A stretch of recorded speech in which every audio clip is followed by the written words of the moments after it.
পেনভিশন TV presents. ভাই general লাইনে পড়াশোনা করেছেন, জি, তো কি দ্বীনি জ্ঞান অর্জন করার জন্য কি পরামর্শ দেবেন? জাযাকাল্লাহু খাইরান, আল্লাহ ওনাকে ওনার জ্ঞান বাড়াইয়া দেন। আমার আসলে ওই এখনো লিখনি প্রকাশ করতে পারি নাই, দুঃখিত। আল্লাহ যেন সহজ করে দেন, আমিন। ইনশাল্লাহ। আল্লাহ যেন ব্যস্ততা একটু কমিয়ে দেন, যাতে লিখনি প্রকাশ করতে পারি।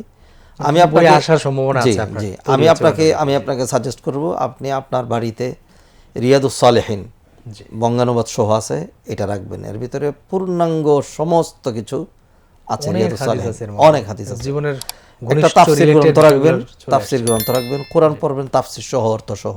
জি।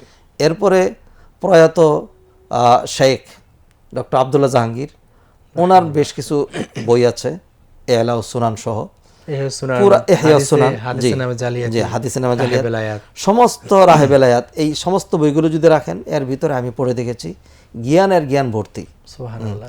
অতএব এইগুলো আপনি স্টাডি করেন। পাশাপাশি যদি আরবি শেখার সুযোগ হয়, আরবি শিখবেন। আপনি যেহেতু মহাখালীতে থাকেন, তো সেখানে আলাসর ইনস্টিটিউট আছে একটা, বড়দেরকে আরবি শেখায়। আচ্ছা আচ্ছা। তো সেইখানে ভর্তি হয়ে যদি আরবি শিখেন, তাহলে আপনার কোরআন হাদিস ডাইরেক্ট বুঝলে আর অন্য কোনো দিকে যেতে হবে না, এখান থেকে আপনি জ্ঞান আহরণ করতে পারবেন।